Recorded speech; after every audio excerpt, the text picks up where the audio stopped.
The Parliament of the Birds is a beautiful and contemporary adaptation of the 12th century poem, The Conference of the Birds, by the Sufi mystic and poet Attar.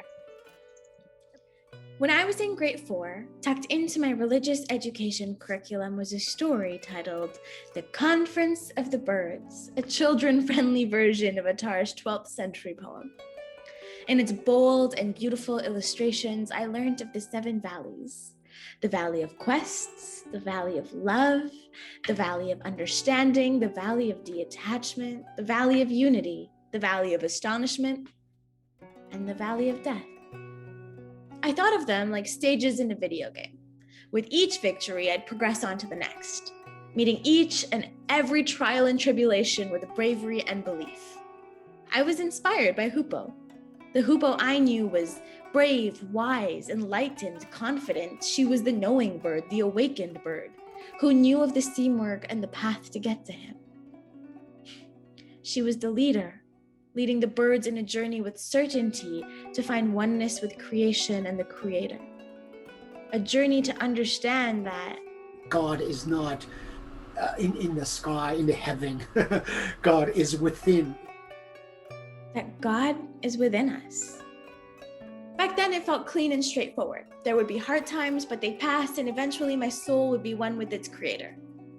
I don't think it's so simple anymore, because I'm not in grade 4 anymore.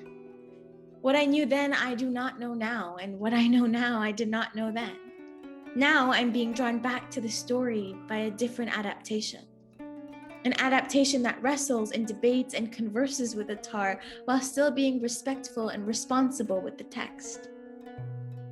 A contemporary adaptation, The Parliament of the Birds, by Guillermo Verdecchia and directed by Sohail Parsa. I'm humbled by it, for it makes me feel as though I am looking directly into a mirror. The beauty of this adaptation is in the complexity and humanity of the birds. They are personifications of us as humans, grappling with everyday pressures, expectations, and systemic failures. The birds are living in a broken system, and so are we. We live in a world where ethnic cleansings and genocide and colonization, white supremacy, terrorism, capitalism, racism persist. Many of us feel fear, anger, pain, disenchantment with God and the universe. Some may see my thoughts and think of me to be unfaithful. But as I watch myself experience this story for a second time, I realize that my doubts are what make me faithful. Verdecchia is in conversation with Attar's Hoopoe, challenging and rumbling with the idea that Hoopoe isn't always all-knowing and certain.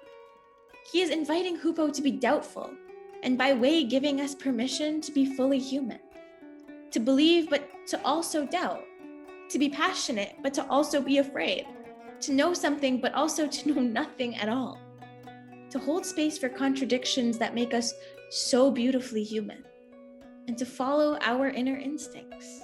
That's my argument with what the poem asks us.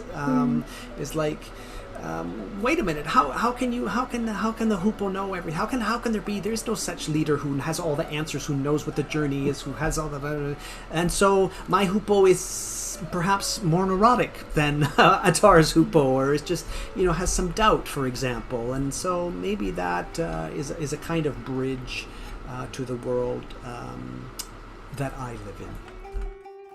Something else I love about this adaptation is the emphasis on the fact that truth is not static, that there is no one linear path. We see no linear path. The boundaries created by orthodox religions are far surpassed, for we are entering a kaleidoscope, each with our own journey, rumblings, and reckonings. In fact, we are the kaleidoscope, as we see ourselves in the mirrors and in the patterns and realize that God is a reflection of us, and we are a reflection of God. The traveler in the play says, "The valleys are different for all travelers. There is no single path through the valleys. Some may repeat valleys again and again. Some say these journeys have no visible ending in the world of time.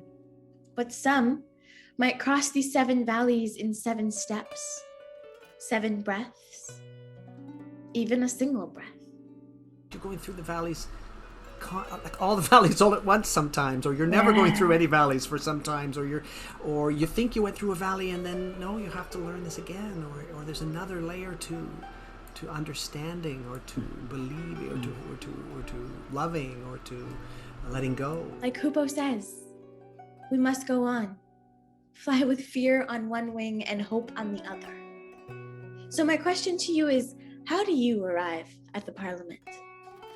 In the play, Hupo says to the birds, you have headaches, little angers, great angers, bitterness, resentments. You don't sleep well. You are always busy because when you stop, you feel bad. Or you can't get out of bed. You're bored. You're tired. Food has lost its flavor. There is no time.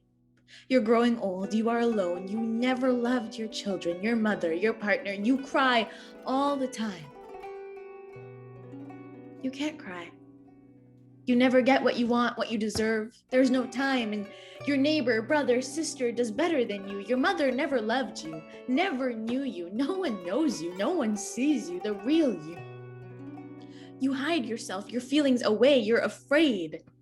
You crave. You're hungry. There is ash in your mouth. Your back aches. There is no time.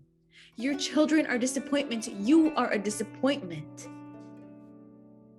What you have, you don't want anymore. What you want, you can't have. I speak of myself, but perhaps you recognize something.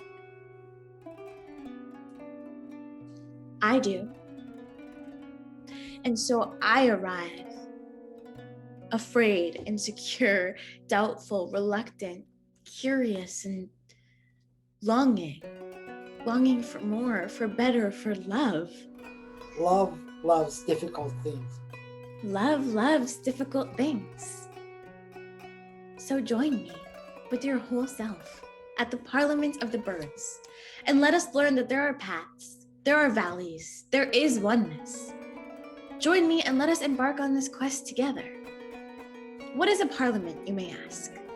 A parliament is a place to assemble, to air opinions, to argue, to confer, to consider, to canvass, to contend, to confabulate, to discuss, to dialogue, to deliberate, to debate, to exchange views, to negotiate, to preach, to quarrel, to talk, to verbalize, to vocalize, to realize that we, like Joseph's brothers, imprison and sell the most beautiful parts of ourselves.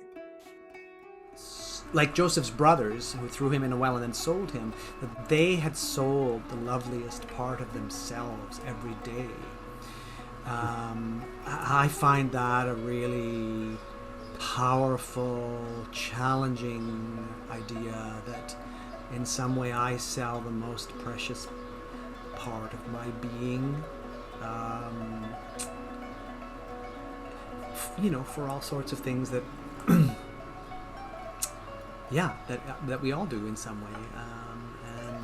Would I even recognize the most precious part of my being? Would I know what to do with it? And do I understand what it's worth? And why? We live in a world that asks us to do that, right? To some extent. But I find that very moving and very challenging.